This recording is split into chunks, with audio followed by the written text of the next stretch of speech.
الظالمين والصلاة والسلام على أشرف الأنبياء والمرسلين على سيدنا محمد الصادق الوعد الأمين وعلى آله الطيبين الطاهرين وعلى أصحابه الكرام والتابعين ومن تبعهم بإحسان إلى يوم الدين. رب اشرح لي صدري ويسر لي أمري واحلل عقدة من لساني يفقه قولي. رب زدني علما وفهما وألحقني بالصالحين. رب يسر ولا تعسر، رب تمم بالخير. اللهم تقبل منا صلاتنا وصيامنا إنك على كل شيء قدير. We pray from the beginning of this session right here that Allah subhanahu wa ta'ala, He accepts our fasting today of this beautiful first day of Ramadan, and I ask Him to make us among those who will witness the bounties of forgiveness, the bounties of mercy throughout the rest of the month, and may Allah subhanahu wa ta'ala ease the situation of the believers all over the world. Ya Rabbil Alameen. Dear brothers and sisters, wherever you are, here in Arizona, UICA community, and the other places around the world too, Assalamu alaikum wa rahmatullahi wa barakatuh. I pray that you're all doing good and you continue doing so till the end of Ramadan, inshallah. A lot of people today, they were complaining, first day it's always hard, but remember that the rest of the days are going to be hopefully easy. And then towards the end, it starts getting a little bit harder too when it comes to fasting. But keep hydrated, always do the suhoor, follow your doctor's advices, whatever they say, to watch, from overeating and dehydration and all that stuff. I hope otherwise it'll be easy, inshallah ta'ala. All right, so today I'm going to continue with you and talk about first, let me mention this thing. As you know, we're covering sessions from the book al-Idah of Imam Hasan Shurunbulali, rahimahullah ta'ala, a classical scholar who lived approximately, I would say over 400, close to 500 years ago, an Azhari scholar. So he has authority actually. The books that he has written, in particular in the Hanafi Islamic school of law, are being studied pretty much everywhere in the Islamic world, and they are the primary books when it comes to the Islamic school of law, the Hanafi madhab. So therefore, I'm going to go over his chapters right here tonight, and I do recognize that to cover what I intend to cover, it's going to be impossible, even if I go for a week in a row and I take 20 minutes and I take questions and then I answer those questions. It's not going to be realistic, because we also want to jump into the tafsir of the Quran. So in order to make this easy, what I'm going to do is probably tonight, I'm going to record a video and I'm going to share it with all of you.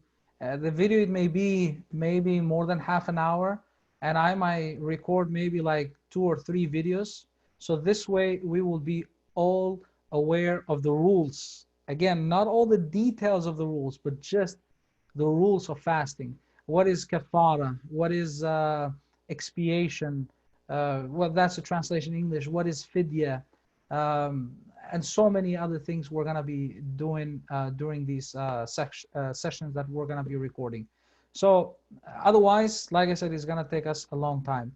Today, what I want to talk to you about is the conditions. I'm going to get into the conditions that obligate one to fast the month of Ramadan. And number one is the intention.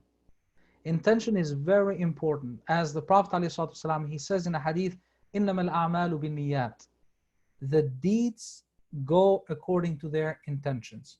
In other words, if the deed was, it had a good intention, then Allah subhanahu wa ta'ala is going to reward the person for having that good intention.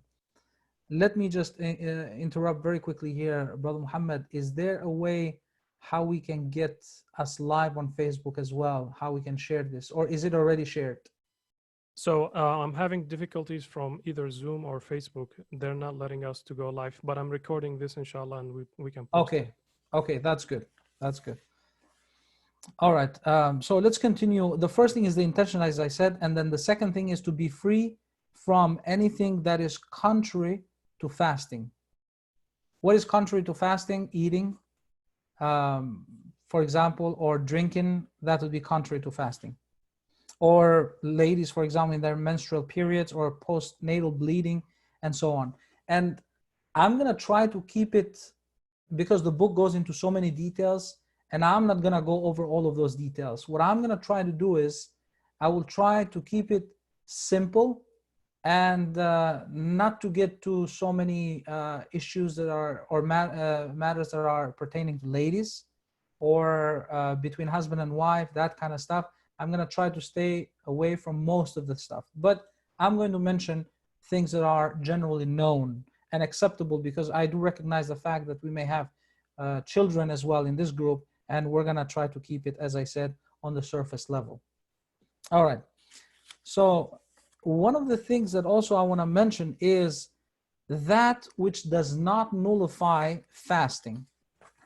So we understand that what nullifies fasting is eating, drinking, and intimate relations, normally between a husband and wife. So what does not nullify the fast? And these things that we're going to talk about are things that often people think, or they're unsure whether they break the fast or they don't break the fast. Imam Hasan here, he says that eating, he says, drinking, or having intimate relations forgetfully does not break the fast. Again, if somebody all of a sudden goes into the kitchen and starts eating, but that person has completely forgot that that person is fasting, that does not break the fast. Well, as long as the person does not continue after knowing that he is fasting or she is fasting, does not continue after that, then the fasting still goes on, whether drinking or eating or even having intimate relations. That's the first one. If one has the ability to fast, yet he or she forgetfully eats or drink, then he is to be reminded of fasting by onlookers. So people who are around him or her, they need to tell to that person that, hey, you are fasting, therefore you should not eat. And the person should stop right there immediately. And failure to remind that person is makruh. So you are a witness, and then all of a sudden you go like, you know what, let that person eat. It's not my business. I'm not going to say anything to that person. Such a deed like that on your behalf is considered to be dislikable. It is makruh. Applying oil to the body does not break the fast. And also giving blood as donation, that does not break the fast either. Or doing cupping, hijama, it's a very known practice throughout the Muslim world. Cupping, you know, sometimes with a very thin knife. There are professionals who do that. They draw the blood from the body of the human. And this is a sunnah, by the way. Prophet used to perform that once a year, alayhi salatu salam. Such a thing does not break the fasting. If a person backbites or is engaged in evil words, for example, cursing or backbiting, all of these things, they do not break the fast. However, bad talk is not going to give you, is going to remove, as a matter of fact, it's going to remove all the rewards from you, all the rewards of fasting. You're still considered as you have fulfilled the obligation of fasting, but you're not receiving the rewards of fasting. So we have to be clear on this one. You are fulfilling the obligation of fasting, but you're not receiving the rewards of fasting. Why? Because you have indulged yourself into actions which are destructive actions of fasting, yet they're not breaking the fast. If a person intends to break the fast but does not do so, like, you know what, I'm done today. I had enough. I fasted for 7 hours. I have a headache. I'm going towards the kitchen to break it. You know, I don't want to do it anymore. I have given up. But this is internally. Externally, I haven't broken the fast. If that's the case, then you are still fasting. I think that's common sense for many people. Now, another thing that Imam mentions here is that if smoke enters the throat unintentionally, then the fast does not break. Let's say you go into a gas station, Circle K for example, and then all of a sudden, as you're going inside, there are two people who are smoking, and they're smoking right on your face, and the smoke comes in your face. If you do that, then fasting breaks. If you are smoking yourself, then fasting breaks. But if you're just passing there and somebody else is doing it, and you happen to be there to pass there, you inhale that smoke, that does not break your fast. So again, unintentionally, if it is done unintentionally, it does not break the fast.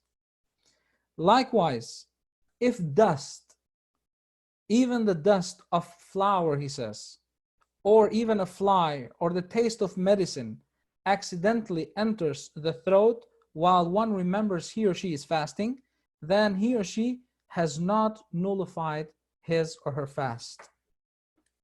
If one awakens in the state of sexual impurity, janaba, due to whether it is a dream or an intimate relation before the dawn, before the Fajr time, that does not break the fast. So let's say, for example, somebody has finished the suhoor an hour earlier and before the time expires, and then after that he slept with his wife, and the time he did that before the Fajr time, he still had, let's say, 15 minutes or 20 minutes or 45 minutes, whatever the case may be. That is still okay, as long as that does not take place after the time of Fajr enters. And even if one person remains in the state of janaba for the entire day, fasting is still valid.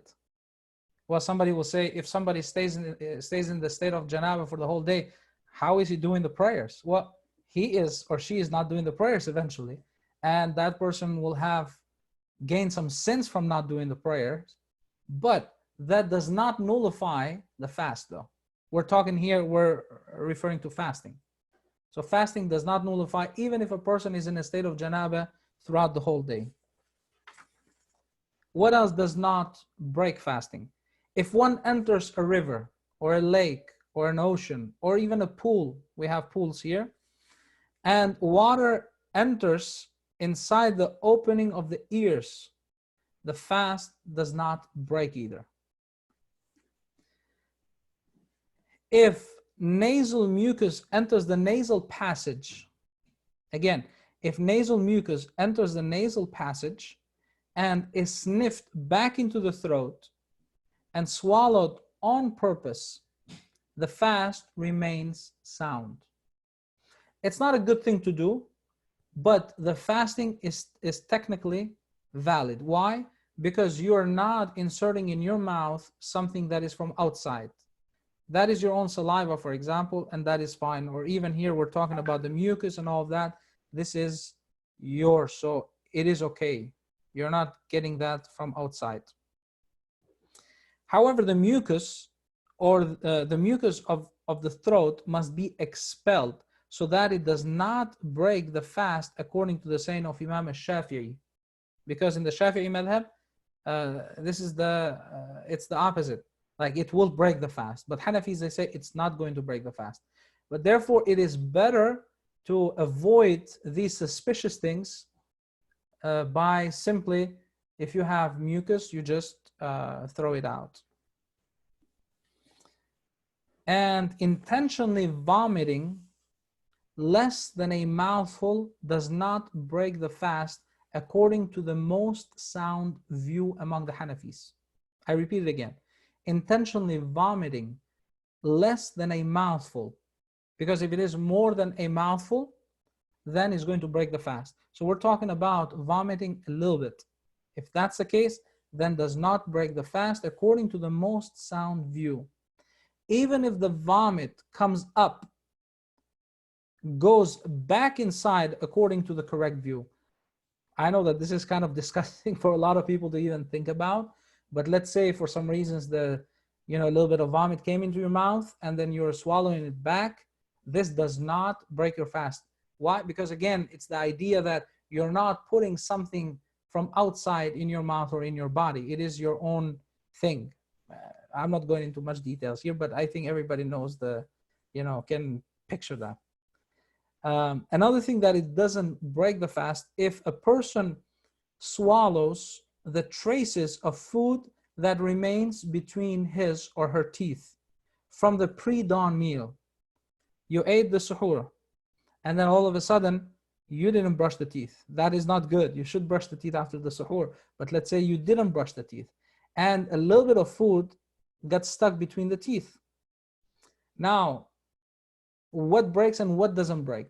If it is less than the size of a chickpea, the scholars, they mentioned this, if it is less than the size of a chickpea, and you still swallow that when you started already fasting, like let's say when you wake up after Fajr, you went to bed, you woke up at 10 o'clock, 10 a.m. for example, and then all of a sudden you find out that you have a little bit of food left in your mouth and you chew that. As long as it is the size, it is less than a chickpea, then it is fine. Well, the best thing, of course, is going to be to spit it out. But let's say you swallow that, it is going to be okay. If it is bigger than that, which shouldn't be the case, but you know, sometimes people, I don't know, if it is bigger than a chickpea, then the person has broken the fast in that case, even if it is from your own mouth, even though it's not something from outside. Another thing, and this is the last thing here, about chewing something like sesame that comes from outside. Sesame seed is a very small seed. This is just an example. You can take this and compare it to the other things that are similar to this one. So again, chewing something like sesame that comes from outside the mouth until it melts does not break the fast, provided that the taste does not appear in the throat. Again, what is this again? Okay, so it's something very small. Then when it melts in your mouth, it's not going to go through the throat. In other words, you don't taste anything out of it. It could be anything that melts that is the size of a sesame seed. It's almost insignificant, and it's not going to be nutritious. You're not going to taste anything out of it. So it's just, you know, it's pretty much tasteless, and it's like you never had anything in your mouth pretty much. So if it is something that little, then it's not going to break your fast. And this is the chapter in his book that covers all of these things that people, or matters that people may think that will break the fast, but in reality are totally fine and they're not going to break the fast. The next thing that we have here is what nullifies the fast that requires expiation and a makeup, qada. I see that the time is 9:25 and we have passed our 20 minutes. Perhaps, inshallah, we may talk about this one either tomorrow, or I'm going to record this one and many other lectures in a video, and we can share it to the rest of the brothers and sisters, wherever they may be. So right now, what we can do is we can have people ask questions if there are some questions in regards to this chapter that we covered today. Otherwise, inshallah, we can call it a night. So, Brother Muhammad, yes, Imam, you're in charge of the questions. We have a question. Okay. Does nasal spray or puff inhaler for asthma breaks the fast? Can you repeat one more time?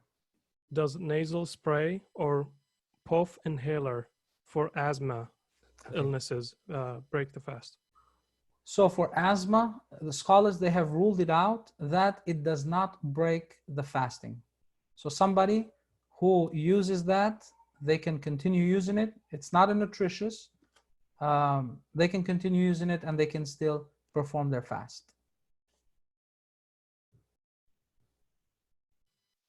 The other question is, if you vomit after breaking your fast after praying Maghrib, should you continue fasting? If you vomit after you break your fast, Say it again. After praying Maghrib, should you continue fasting? I'm not sure if, okay. I'll let the answer to you. Well, if you pray the Maghrib, you have.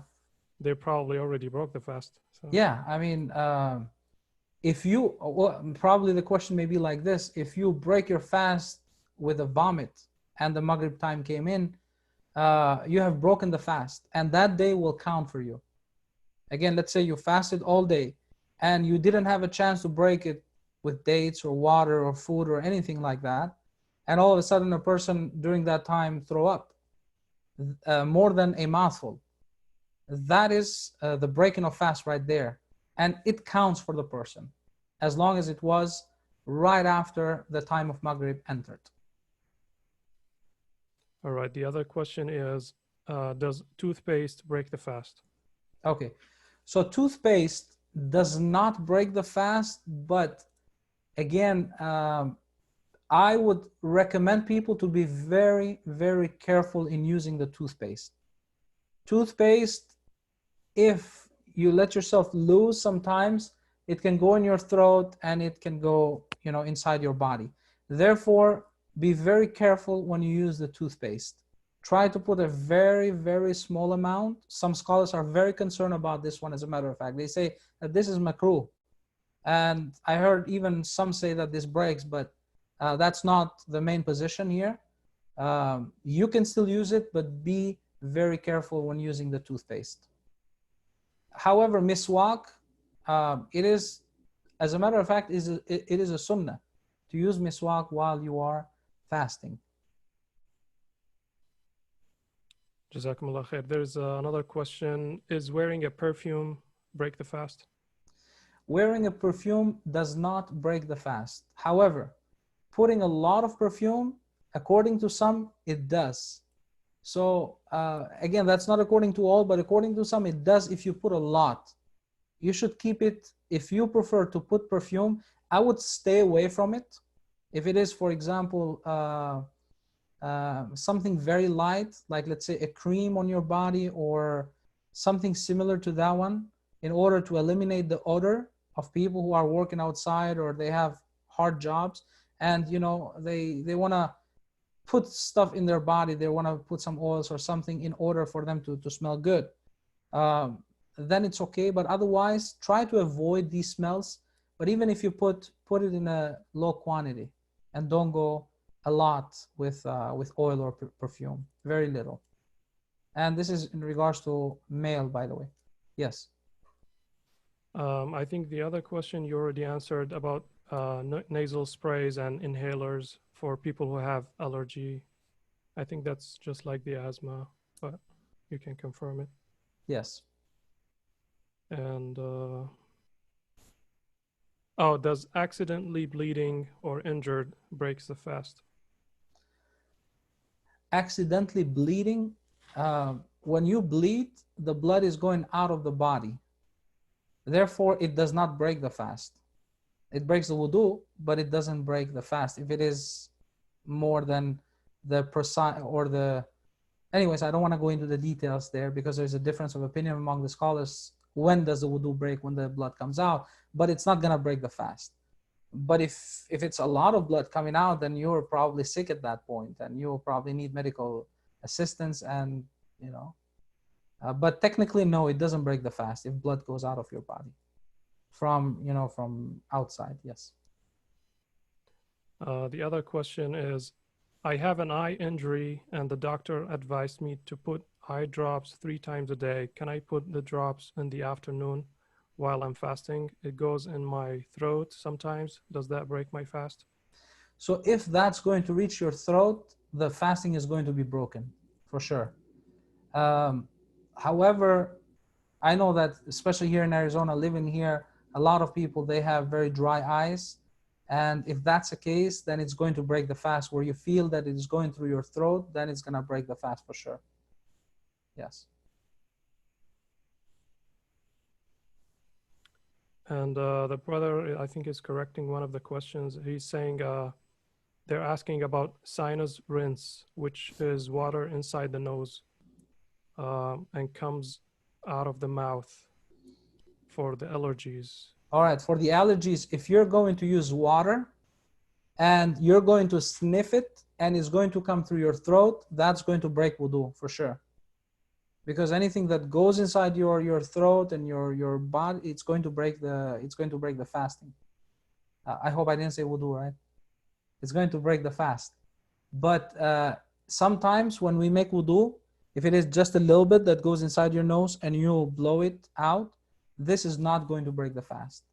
But the nasal spray that goes all the way deep and it goes into your throat, I tried that before. It's impossible to avoid that moisture to go inside in your throat when you are doing like nasal spray. So that's going to break the fast for sure. Any other comments or questions? I don't have any more questions as of now. All right, Brother Ahmedu, I think you're in charge of Facebook. We didn't go live again, right? No, we had some difficulties. All right, so we're good there then.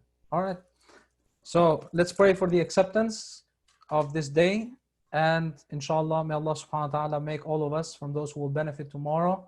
And remember to perform as much as you can from the Taraweeh prayers, because this month is the month of Qiyam as well. Qiyam Ramadan is performance of the Taraweeh prayers. So I know that a lot of you and us together, we're not going to the mosque to do the Taraweeh prayers, but that doesn't mean that Taraweehs are to be neglected. So I'm just reminding every one of you about the Taraweeh prayers. Okay. So barakallahu feekum wa sallallahu wa sallim wa barik ala sayyidina Muhammad as-sadiq al-wa'd al-amin wa ala alihi wa sahbihi ajma'in. والحمد لله رب العالمين والسلام عليكم ورحمة الله وبركاته.